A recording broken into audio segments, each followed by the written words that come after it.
through this.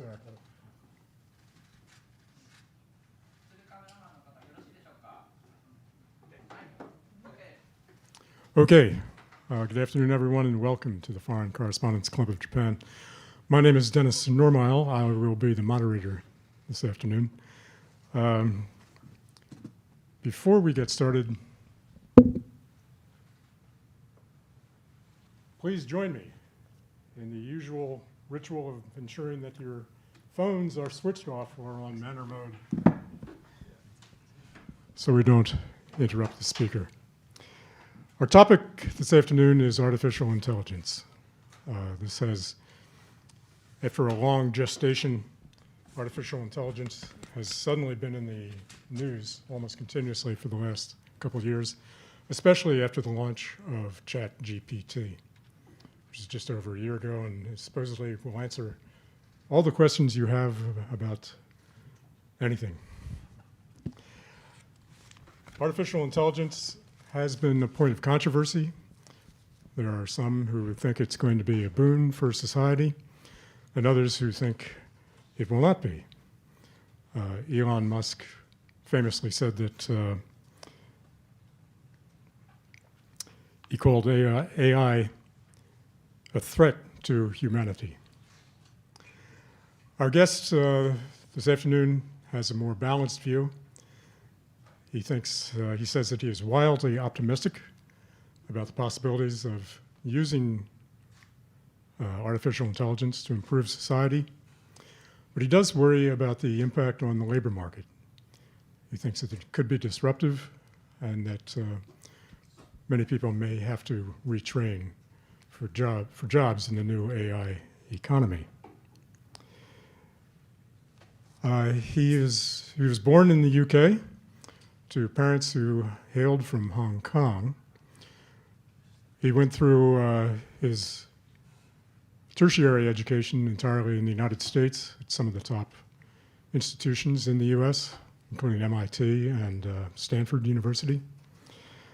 He's a serial entrepreneur. He's founded several AI-based startups, and he has a fund that invests in startups.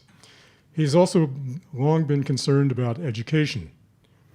He founded a system that provides massive open online courses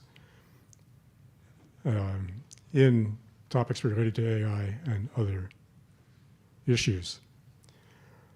And with that, I'll turn that over to our guest, Andrew Ng. Thank you. Thanks, Dennis. All right. So thanks, everyone. Thanks, everyone, that's joining us here in person, and also hi to all of our online viewers. What I thought I'd do is chat for 20 minutes about AI to lay a basic description of where I think we are, and then look forward to taking everyone's questions and having a conversation. So a lot of hype and excitement about AI.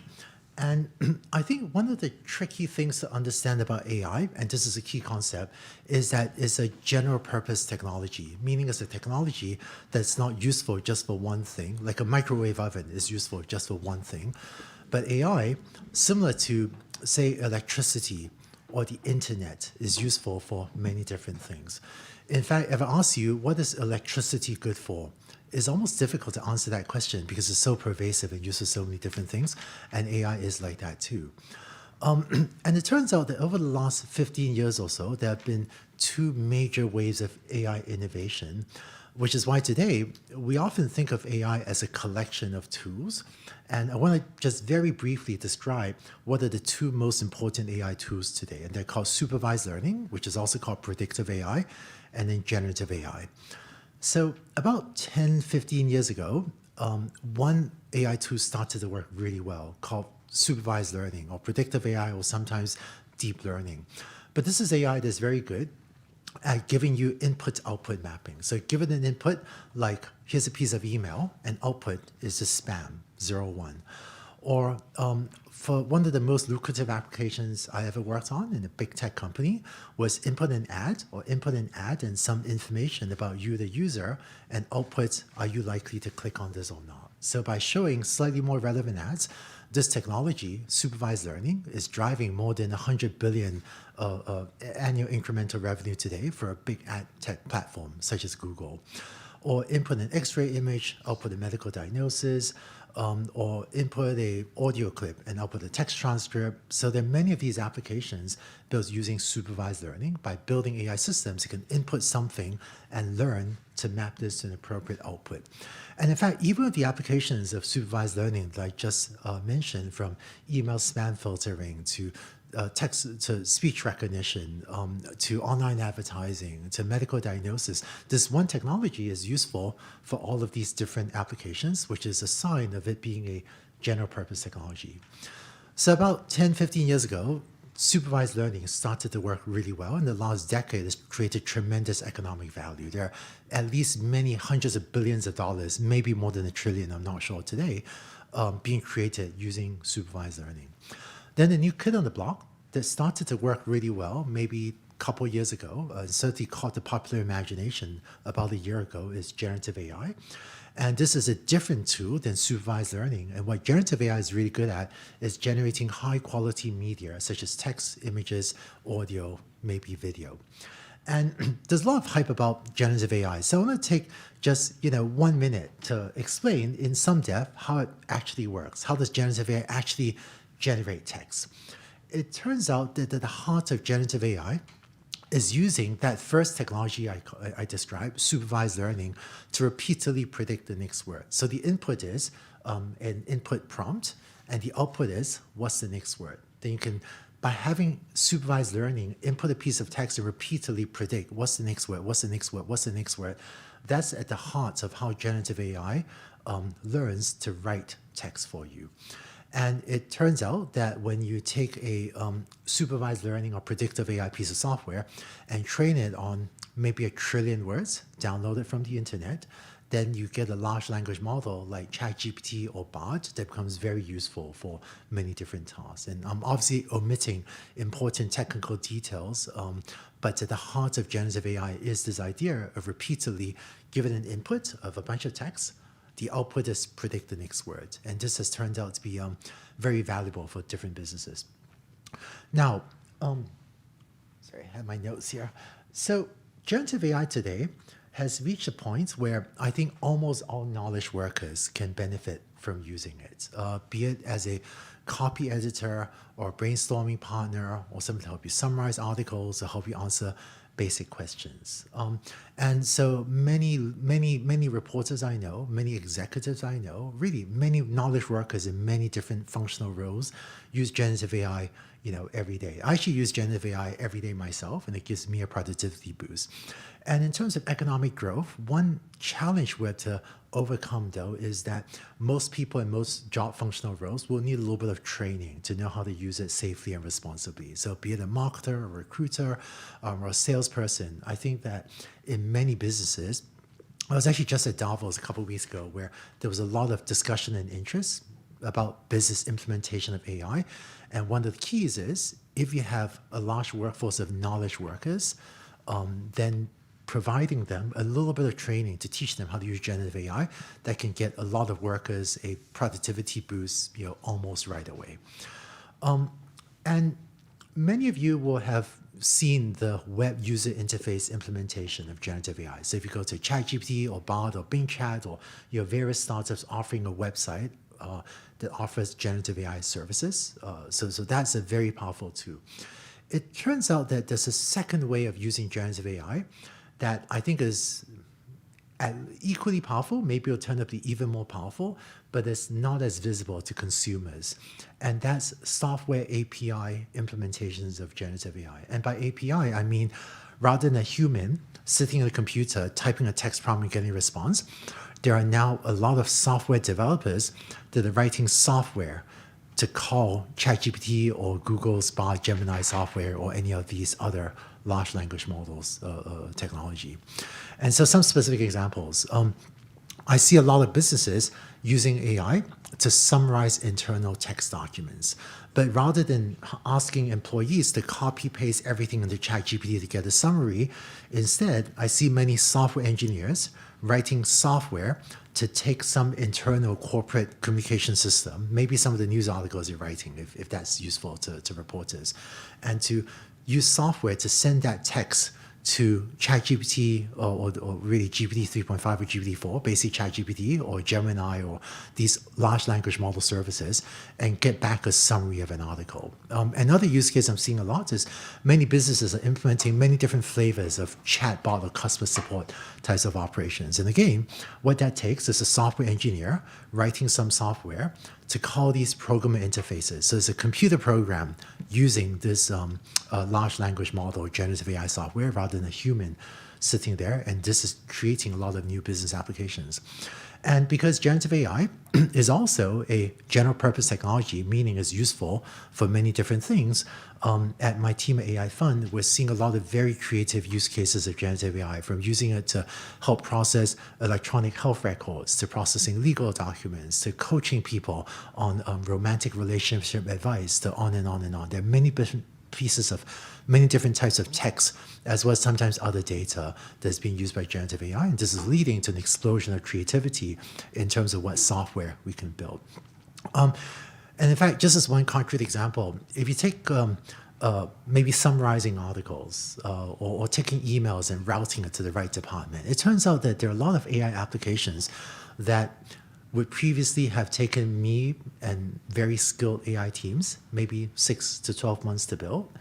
But today, because of the new generative AI capabilities, there are at least hundreds of thousands, maybe millions of developers around the world that can build in 1 or 2 days what took me 6 months to build just a few years ago.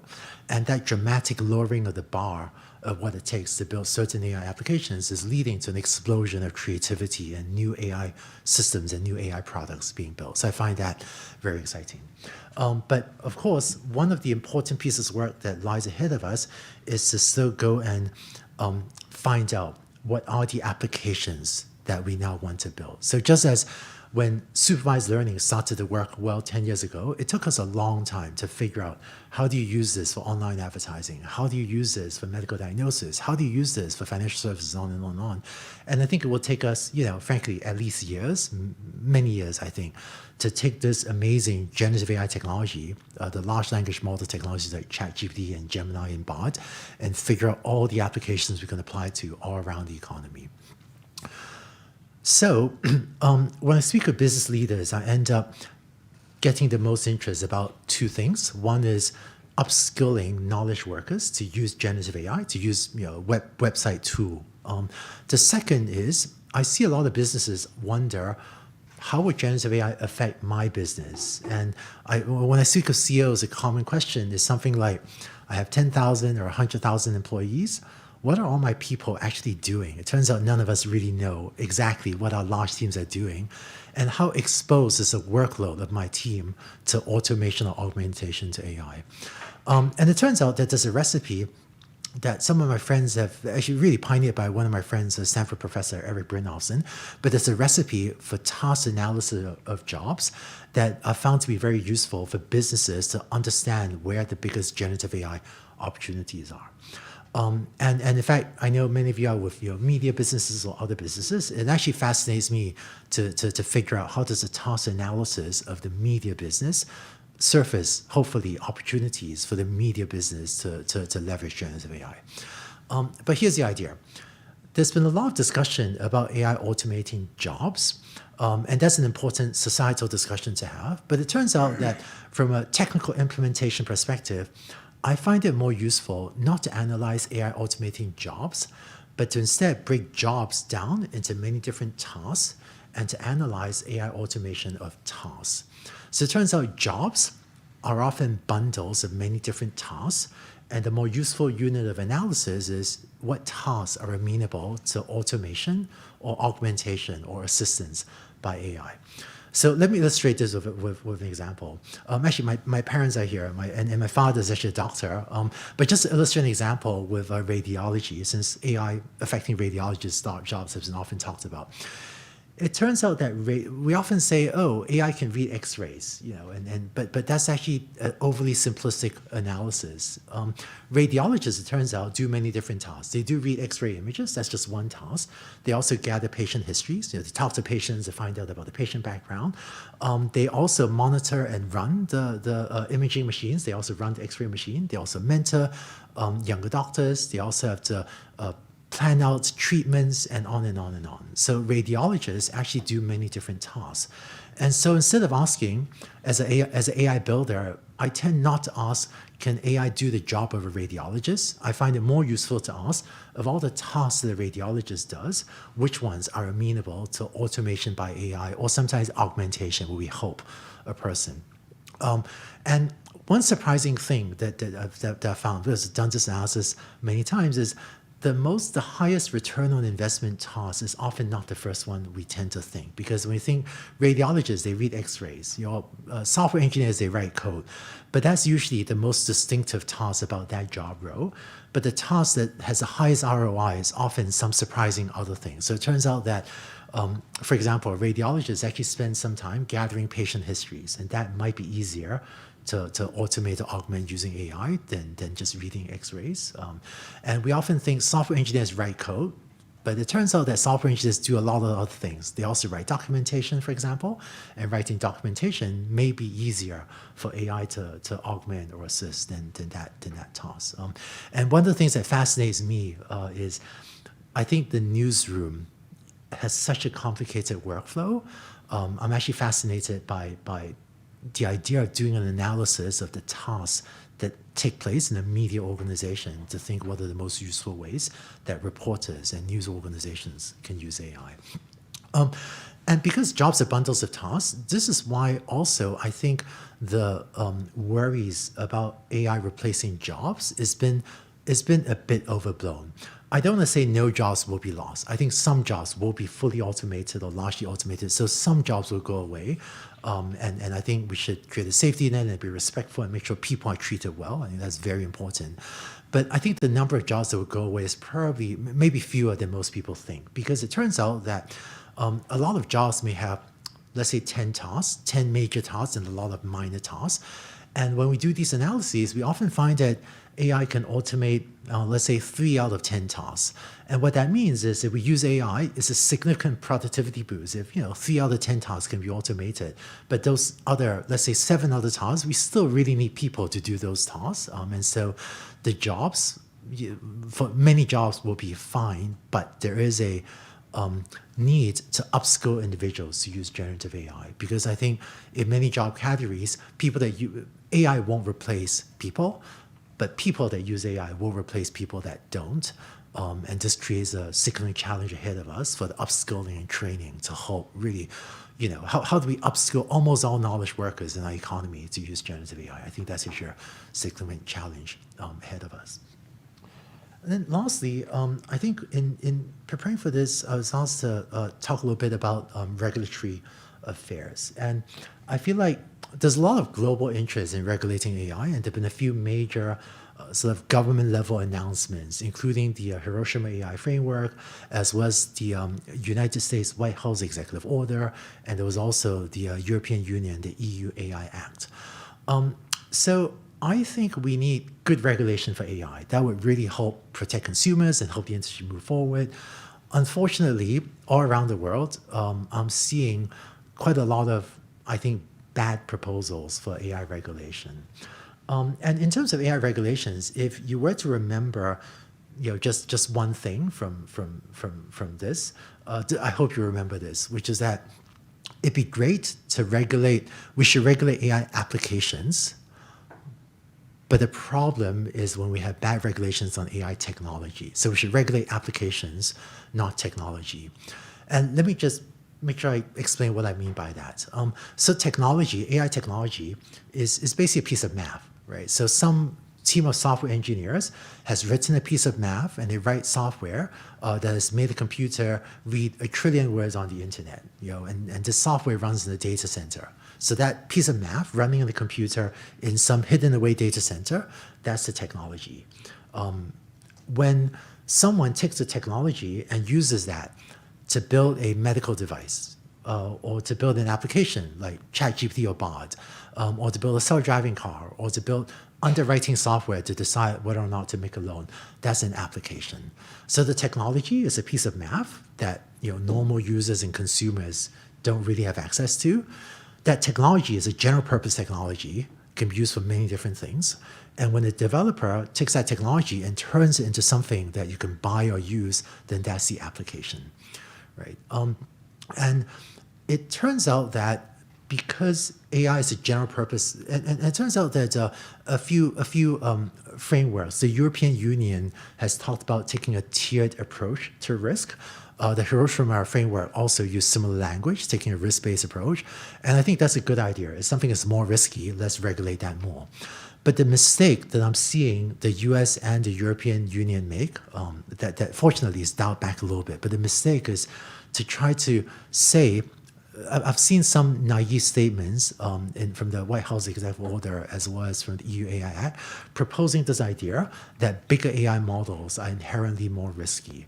But the AI model is just a piece of math. It's very difficult to think about how is that risky or not. Whereas when you look at concrete applications, if you build a medical device, that seems risky. I mean, we want a medical device to be safe and not kill someone. So we can understand the risk of a medical device and regulate against that. If you have a self-driving car, well, we know what the risks of a self-driving car are, so let's figure that out and regulate that to protect consumers. Or underwriting software. We don't want underwriting software to be biased, so we know what can go wrong with underwriting.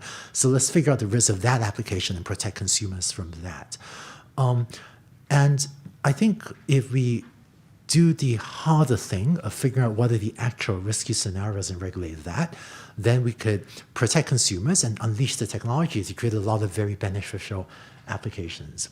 But the problem with some of the wording in the White House Executive Order, as well as in some parts of the EU AI Act, is this idea that a bigger AI model is more risky. And to put in place, the proposals to put in place burdensome reporting and other requirements on these types of AI models. And unfortunately, I think that will just slow down basic technology development and slow down all of these thousands or tens of thousands or hundreds of thousands of many applications that technology could be used for. In fact, one thing that's been quite clear for the last, I don't know, more than 6 months, for quite some period of time, is that there has been a significant lobbying effort, well, informal and formal lobbying effort by quite a few players, including some big companies that would rather not have to compete with open source software, to put in place what I think are pretty burdensome requirements on open source software. So open source software, all of us, assuming you use a smartphone or a laptop, you're using open source software. The way that software is built, one of the key building blocks of software is there are many developers that for whatever reason choose to write software, post it on the internet, free for anyone else to use and build on top of. So for example, internet communications, the TCP/IP stack, basically the way your cell phone or your laptop communicates on the internet. A lot of that is built on top of open source software. So if not for developers writing software and posting these building blocks free for anyone to build on, I don't think my smartphone would. I don't think with all of these wonderful technologies we do today. And it turns out that while there are closed source commercial large language model providers, there's also a very vibrant open source community with many researchers building generative AI software, large language model software, and posting on the internet free for anyone to use and build on. And this has been wonderful. There's been so much creativity and innovation all around the world building on these open source building blocks. Now, for some big tech companies, they're spending a lot of money to train closed source models. It's actually really inconvenient if someone else gives away this stuff for free, even though I think it's good for the world when someone does. And I've seen significant lobbying efforts. I've seen this up front and close in the United States. I'm quite confident it's happening in Europe as well and other places, to use the false name of safety to put in place very burdensome reporting and regulatory requirements on open source software, where the ideas are, well, don't you want to make sure your open source software is safe? And to make sure it's safe, let's have a licensing requirement and make you go through all these testing and reporting. And if you do that, then that will stifle open source developers, so stifle R&D, stifle researchers doing R&D and releasing that freely on the internet. I think that would be really crushing for global innovation. And for Japan specifically, it's actually quite clear to me that if these efforts succeed, many countries, including Japan, will be one of the nations left behind. In some parts of the United States, there is an argument that I disagree with, that the US may be better off if, we stifle open source, because America and maybe UK do have the leading generative AI technology. So if we slow down the open source and slow down the dissemination of this technology, maybe the US would be better off. I don't agree with this, but there are some people that think this way. So I don't think it's in the US interest to stifle open source. And actually, I feel like compared to 6 months ago, most government leaders kind of are much more appreciative of the need to protect open source and protect innovation.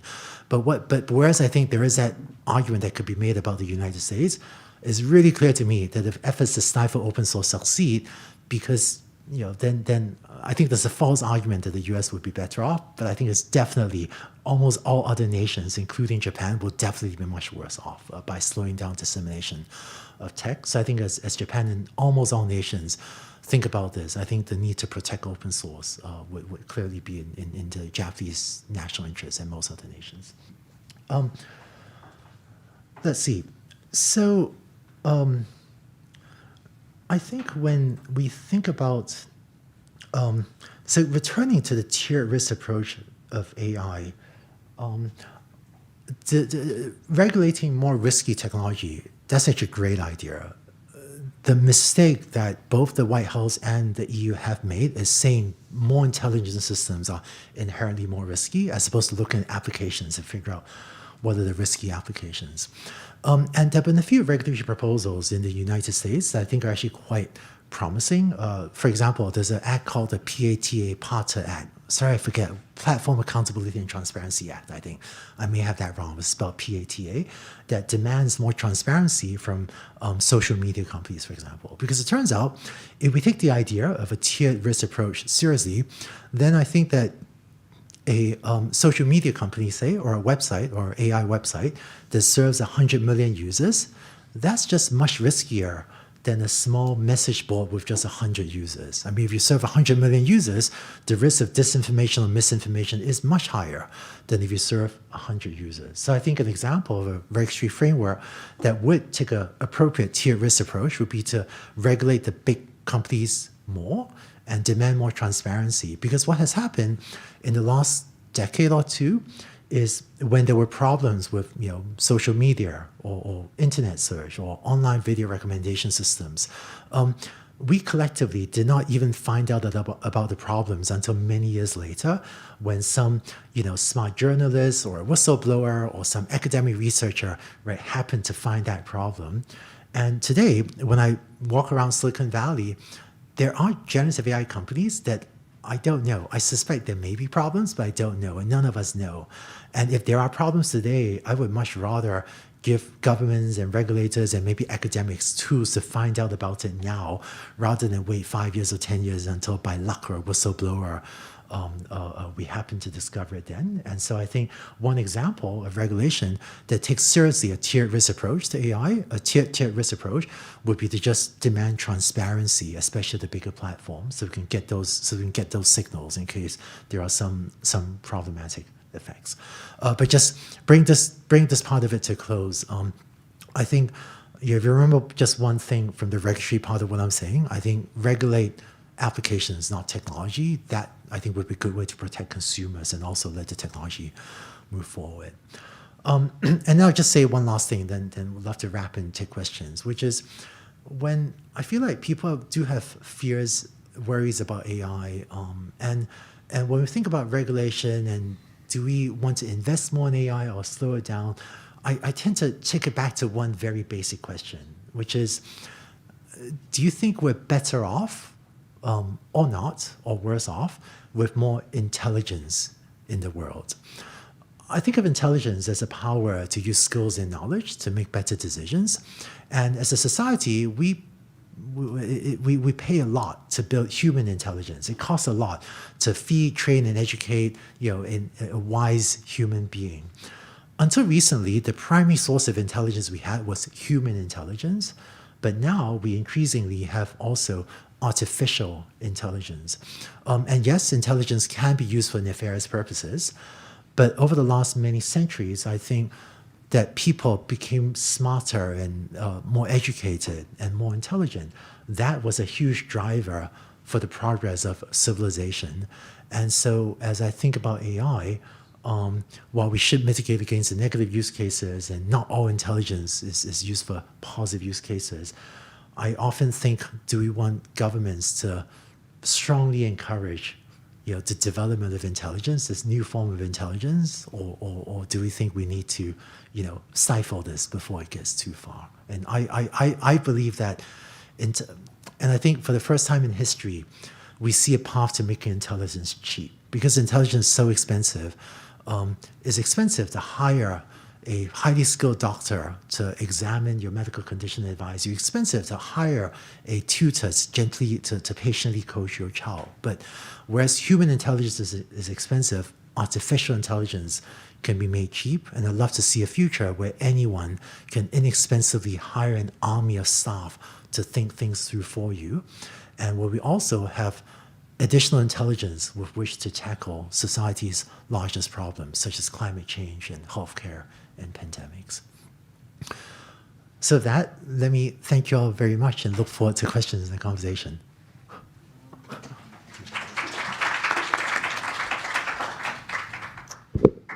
Thank you, Andrew. Do you want to take a seat?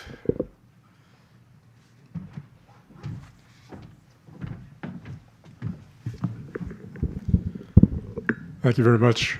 One thing which I mentioned during my introduction was your interest in education. And you founded a course platform, would you call it? Called Coursera. Would you like to take a minute and explain something about that?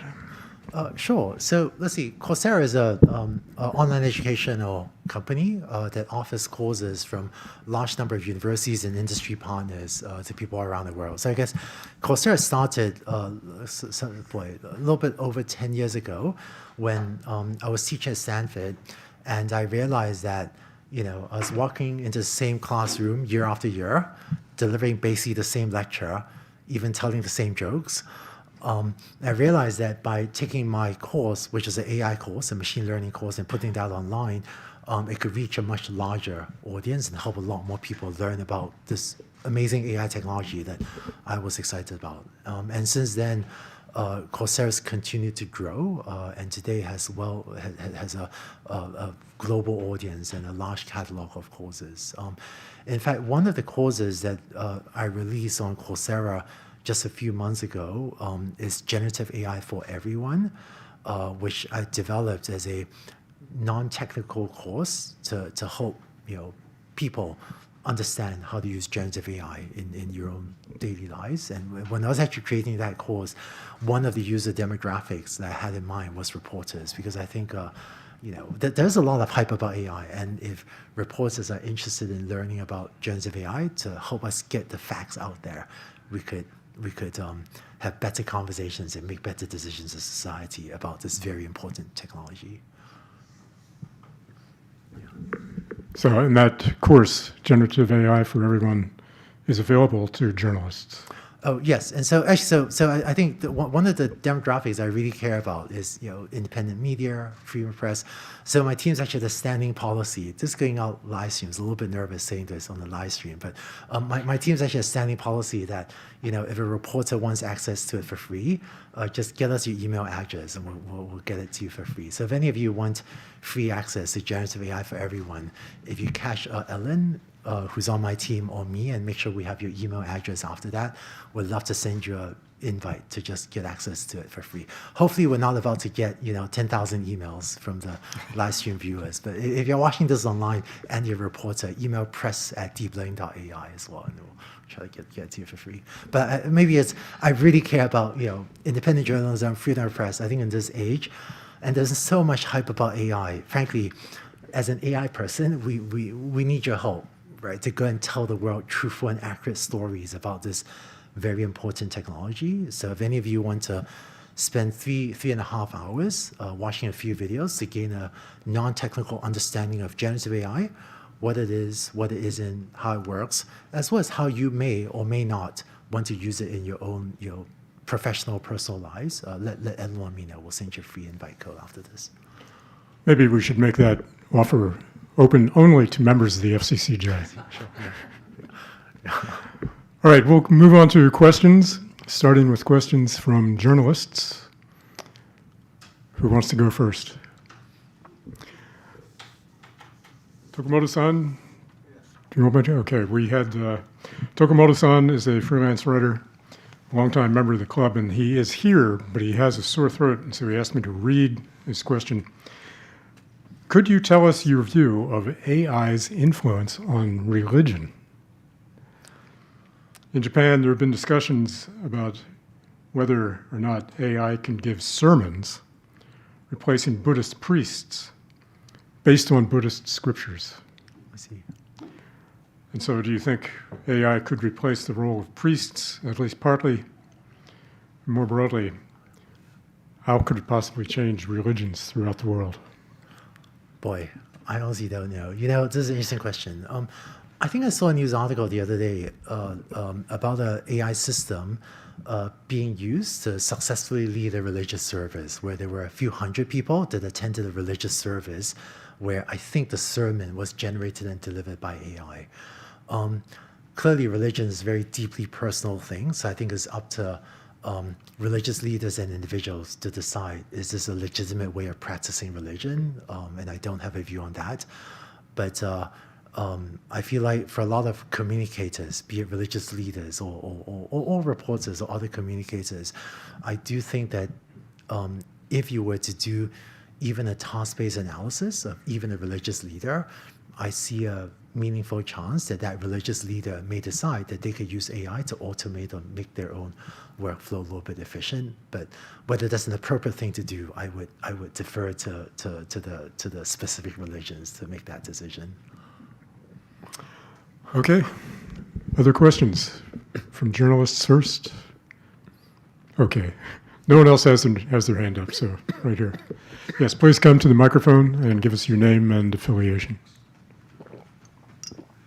Thank you very much, Professor. My name is Yusuke Wada. I'm associate member. As of today, officially, I'm the IT chairman of the IT committee chairman of FCCJ.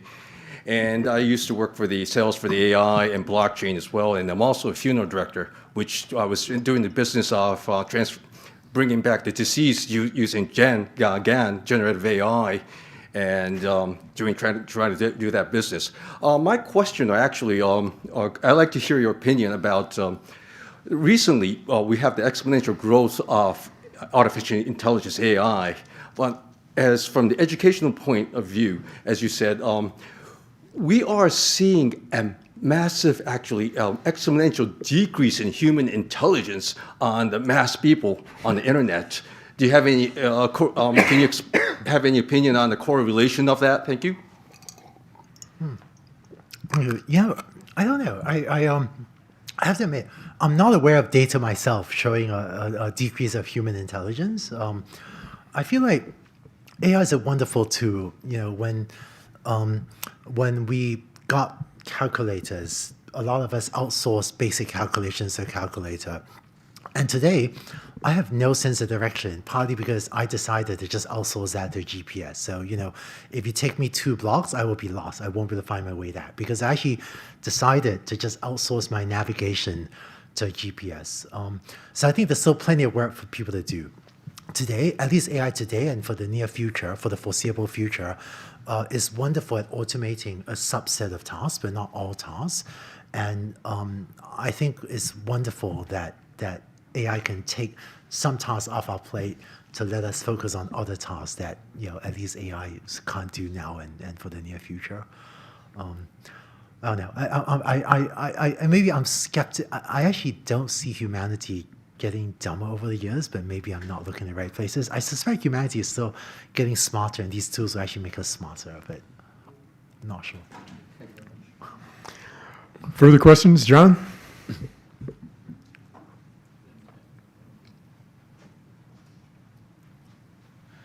John Boyd, freelance writer.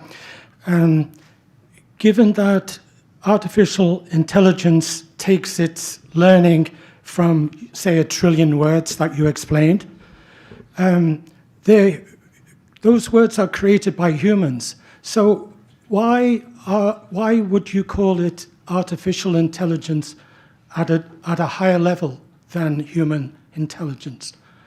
That's one, given that its source is coming from humans, generated text, for example. If you're saying that, say, in 50 years' time, because of increased computer processing, etc., it can jump to a level above what we can see today, and it can actually look at videos, look at television, look at text, look at all media, and come to some kind of truth. I wonder if governments would allow that. For example, even today, if artificial intelligence was able to see video of, say, President Biden not being able to walk off the stage because he's not sure which way to go, for example, or some of the crazy things he's been saying, wouldn't the government sort of say, no, we can't have this truth? So 2 questions. Sure. Yeah. So first, I don't know that I would consider AI a higher form of intelligence than humans. Is that what you asked? But maybe, let's see. So it turns out that there are these philosophical questions about machine intelligence and human intelligence, and what I see is that even children, human children, learn from their elders and learn from the words and images and actions of adults. And so I feel like AI also learns from the words and so on of those that came before it, just like our children. And in fact, if you go to art museum, you may see, when I visit art museums in the United States, I often see novice artists quietly sitting on the floor, practicing copying the work of the masters. And it's not that they'll sell forgeries, it's by looking at the work of the grandmasters and trying to practice copying the grandmasters, that after doing this enough, the human brain kind of magically teaches them how to paint in their own style and have their own unique distinctive flair. So there are challenging questions about copyright. Should AI be allowed to do this, right? Humans are allowed to look at the work of the masters of art and copy them and use that to synthesize their own style. And I think our society is still having a debate, and it remains to be seen where it falls, of should AI be allowed to look at, the art paintings of others to learn to synthesize his own style. And then to the second, not sure I'll answer further, but to the second question, I certainly hope the governments won't stop us from publishing the truth. I think there are difficult questions about deep fakes or synthesized AI images, and should we pass laws to require watermarking of AI synthesized images? I think that actually might be a reasonable idea. Or should we instead try to verify what is not AI generated? So should we build software into our cameras so that when you take a picture with your camera or smartphone, that is signed off as authentic? So instead of signing off on what's synthesized, maybe we should sign what is authentic as a way to verify what's real. So I think these proposals are being discussed right now that are being quite difficult. But I certainly hope that well-run democracies won't be as awful as the idea of stopping AI from offering another perspective on the truth. That seems like a pretty dystopian thing, that maybe some totalitarian governments will do that, but I certainly hope that democratic governments won't. Can I follow up? Very quickly. But given Come to the mic. Given that all the text, etc., is inputted by humans, humans have their own biases. So the AI is going to have that bias in its answer, right? And if I use the word deeper, higher intelligence, didn't you say different intelligence? AI is a different intelligence? Oh yes, it's a different intelligence. So why is AI. it different if it's coming from human source information? Oh, I see. Oh, cool. Thank you. Sorry, I think I misheard the word. Sorry. So, right. So yes, AI is biased. When you train AI systems on internet text, which is biased against certain genders and certain contexts or certain ethnicities, AI can reflect the bias of the data that's trained on. But here's the good news. It turns out that our technologies for reducing the bias of AI is improving every day. So today, it turns out that if you go to most of the large language models and try to get it to repeat, common gender or racial and so on stereotypes, today's AI systems are already much less biased than the average piece of text on the internet, because we have technologies that go in to tell it things like, treat these two groups of people as equal and just don't exhibit certain types of biases. It's as if you can go into the AI's brain and zero out or nearly zero out certain types of bias. And while technology is not perfect and it still exhibits some types of bias in some cases, and we should keep on working on that, I feel like I have much better tools for reducing the bias of AI than I have tools in reducing the bias in humans. We just don't know how to get rid of racism in humans. We have much better tools for reducing racism, for example, in AI. So already, and I don't want to pretend it's not a problem, but I think it is a problem, but we have such good tools for working to improve it, and those tools are getting better every day. So most AI systems today, I think, are actually less biased than the average human alive, probably. And AI is a very different type of intelligence than human intelligence. So for example, AI can read text far faster than any of us can, and generate text far faster than any of us can write. So it's really good at some things. But at the heart of AI, of generative AI, is just repeatedly predicting the next word based on text that's seen on the internet. And on one hand, it's amazing that this idea of repeatedly predicting the next word, that it can generate so much amazing text. But on the other hand, humans do so much more than repeatedly predict the next word. And so it turns out to be a very different type of intelligence that's much better than any human at certain things, like arithmetic, but also much worse than any human at certain things. Like even today, we still can't build AI to safely drive a car right almost anywhere the way that probably most of us can. So a lot of things that AI can't do, which is why when we do the task-based analysis of jobs, we often find that it's only a subset of the tasks that AI can do. Very good. George?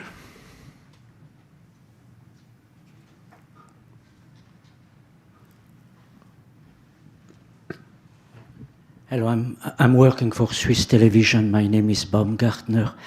I would like to ask you why the US is leading the world with AI and why a country like Japan is so backward and still insists to use the fax machine. And how do you evaluate the state of AI in Europe or even in my own country, Switzerland, which is also involved with AI? And what is the purpose of your visit here in Japan? Do you meet government officials, companies? And then I would like also to ask you questions about the AI company. They lost $190 billion in market capitalization after Alphabet and Microsoft published their latest result. Does it mean that AI companies, in the eyes of investors, are still not making any money? Sure. Boy, okay. Those let's see. So let me try to remember all three questions. So, I think right at this moment in time, there is a significant concentration of AI talent in just one place, which is Silicon Valley. I've never seen it like this before in my life, but I think this is what happens. So it was my former team, the Google Brain team. So I used to I started and led the Google Brain team in Google. There was a team that helped Google adopt modern AI. And it was the Google Brain team that invented a key technology called the transformer neural network that's powering a lot of modern generative AI. And what happened was OpenAI, which is also in San Francisco, made an early and very good bet on implementing the transformer neural network, this technology at scale. And what happened is over the last few years, there were really two drivers, Google Brain, my former team, and OpenAI, that drove a lot of this technology. And then over time, sometimes people would leave these two teams and start businesses nearby. But this has led to a very intense concentration of talent just in Silicon Valley. And even when I go to other US cities, I love Seattle, I love New York. I just don't see this concentration of talent there. But having said that, Japan's always had a very strong tech industry. And whereas the the skill to build the technology, that AI math is still very concentrated, but diffusing rapidly. I think that Japan and many other places actually have pretty good application building talent. In fact, you talked about valuation of companies. Whenever there's a new wave of technology, we all media, but people, we like to talk about the tech companies like OpenAI, Google, Azure, Amazon, AWS, and so on, because the tech is fun to talk about. But it turns out that for the tech companies to do well, we need the applications built on top of the tech to do even better, because the only way for the tech companies, the tool providers, to do well is if the applications built on the top of them generate even more revenue so that they can afford to pay the tech companies. So what's happened last year was tons of rise in valuation, certainly, of a bunch of the tech companies. But for these valuations to sustain, let's hope the application companies generate even more revenue. I'm optimistic that will happen. And in fact, when we meet with different teams in Japan, I see a lot of promise in the skill set, in growing the skill set to build either Japan-specific or maybe even international applications using these tools. And then, actually, to answer your question, my team AI Fund has quite a few partners in Japan. So we've been visiting partners and actually working with different businesses on building on different AI projects. Yeah, what's your third question? The decline in the stock market value of right. company. So OpenAI's valuation, no comment on that. Actually, Sam Altman was my student at Stanford way back, and I think OpenAI is a great company. What's the right valuation? That's up to different investors to form their own perspectives. I do think that the business fundamentals are there. So some of the large, ad platforms are already bringing in, I think, billions of dollars using generative AI to improve ad copy. Those are the rumors I'm pretty sure are true. Low single digit billions of dollars, I think, is a range of some of the value out of generative AI. And it's a small fraction of the low hundreds of billions of dollars that, say, Google may bring in on an annual basis, more than $100 billion that Google may bring in on an annual basis. But I think the reason I'm optimistic about the long-term future of generative AI is the business fundamentals of significant value creation. They really are there, but it will take us some time because it's a general purpose technology to go to all these industries, figure out what do we do in healthcare, what do we do in financial services, what do we do in education, what do we do in all these other industry sectors to build out these applications. But I'm quite confident when we do the work that a significant value creation will be generated across the entire economy. Great. Okay, we'll open up the floor to questions from everyone. You don't have to be a journalist. We'll start here. Name and affiliation, please. Thank you. My name is Nishimura, freelance. The journalists always focus on both positive and negative aspects of everything, mainly negative one. And actually, there are a lot of discussions over using AI in warfare.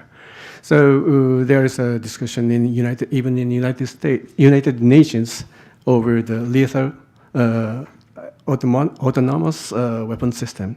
So do you agree with those discussion of regulating AI in warfare? And do you think it is actually possible for us to regulate the AI in using warfare? And what does it affect your business? Thank you very much.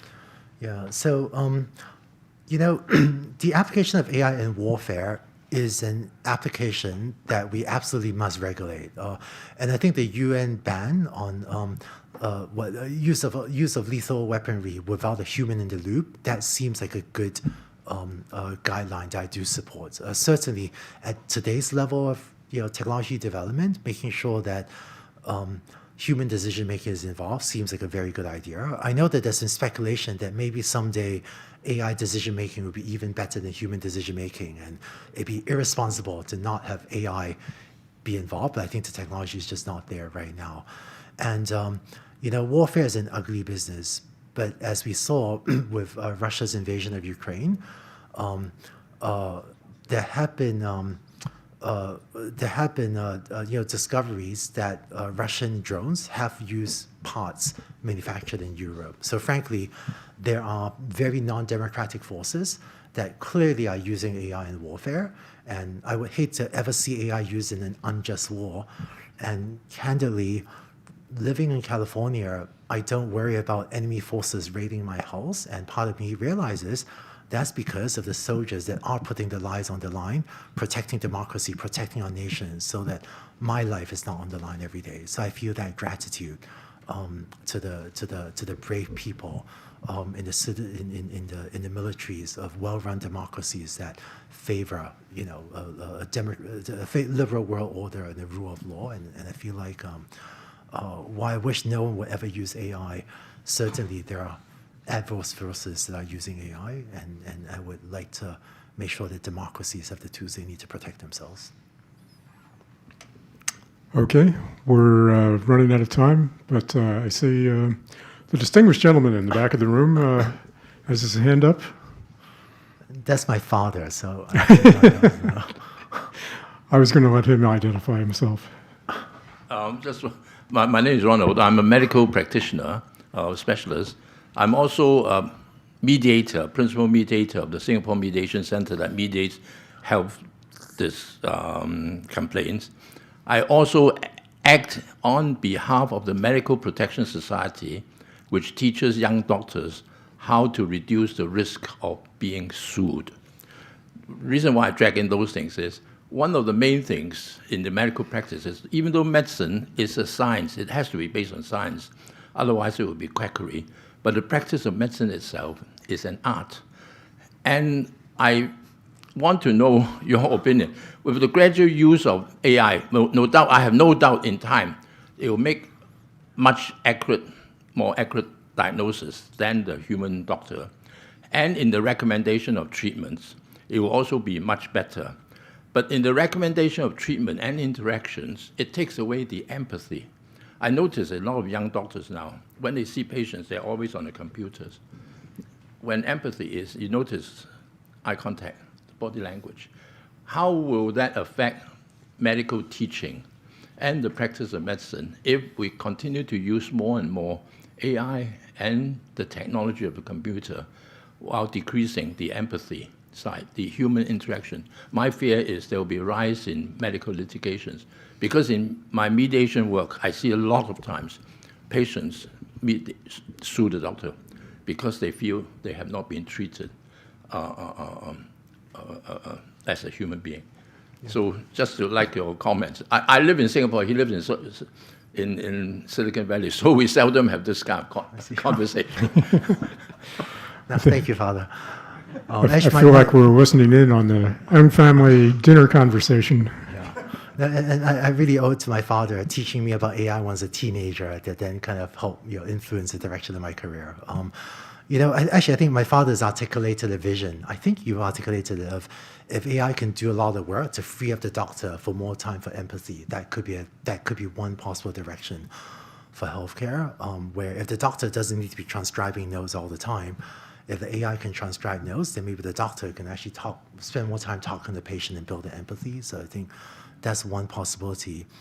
And then maybe just because your reporters want to be candid, there's actually one very weird corner of the internet that I'm worried about, which is there's actually a large growing kind of fake boyfriend, fake girlfriend industry where AI is building what to a human feels surprisingly to the human like a real relationship. But I think sometimes I really question, it feels like it's not what I would consider a real relationship, even if emotionally it feels like that to some people.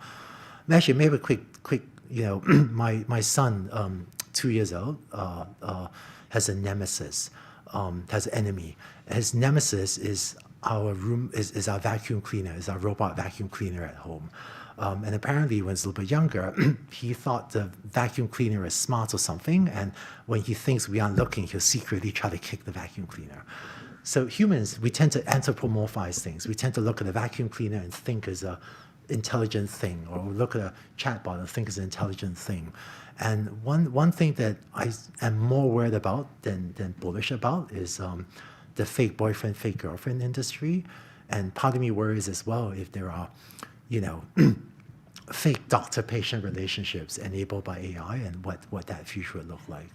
In terms of risk of AI, by the way, I think the fake boyfriend-girlfriend industry is one of the things that there is this part of the internet where it's growing. I don't see reporters talk about it that much, and there are very lonely people that I feel like are kind of being exploited by this technology. And if governments take a risk-based approach to AI, this would be one piece of the AI industry, one application worth taking a look at and regulating properly. But still, to return to my father's point, I hope that AI can support the building of human-to-human in relationships, because I think after all, most of us do the work we do because we care about people and want to help people, and supporting that building of human relationships seems like an important thing for AI to try to do. Can you take one more question? Yeah, sure. Last question. Okay, Anthony.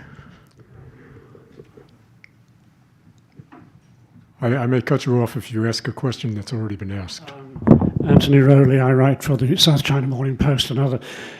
Sorry, I've only just come in. And my question is very general. So if you feel it's too general, please say it's too general. I don't quite understand. But obviously there's a lot of apprehension, fear about AI.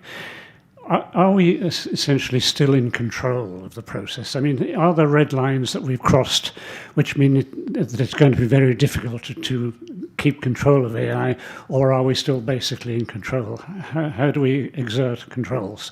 Sorry, very big question, but any thoughts you have? No, thank you. This is a great question. I think we are in control of AI, but we're not in perfect control. But it turns out that one of the reasons people are fearful of AI is they say, oh, you could never control AI. And it is true, you can't ever perfectly control even today's AI systems. But here's another example of something we can't control, airplanes. I flew on an airplane here to Japan.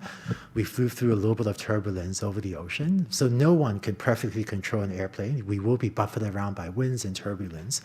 And in fact, if you look at the early history of aviation, airplanes crashed and people died, and it was tragic, right? And that was not good at all.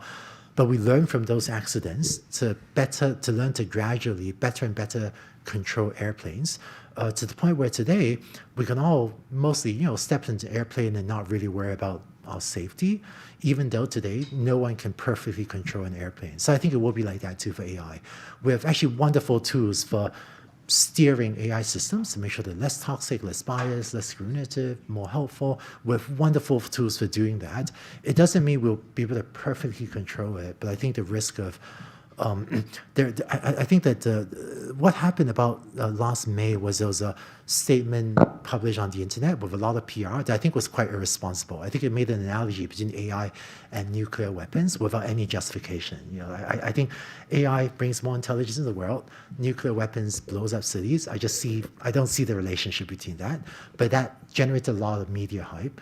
Since then, the conversation has become much more sensible. When I was at Davos, speaking with many government leaders and AI technologists, this worry of losing control of AI or AI, becoming a competing species and wiping us out, that's really almost everyone, certainly at Davos, was relegating that to the realm of science fiction. And I feel like just like we can't perfectly control airplanes, we can't perfectly control AI, but we have wonderful tools for making them safe, and they're even becoming safer every day. Okay, I think we will end on that note. I'd like you all to join me in thanking Andrew for joining us here this afternoon. Thank you very much. Thank you. And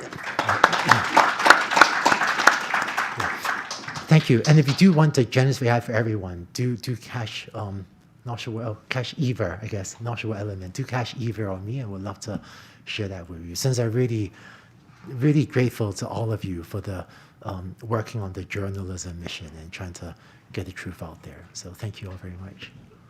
Okay. Thank you.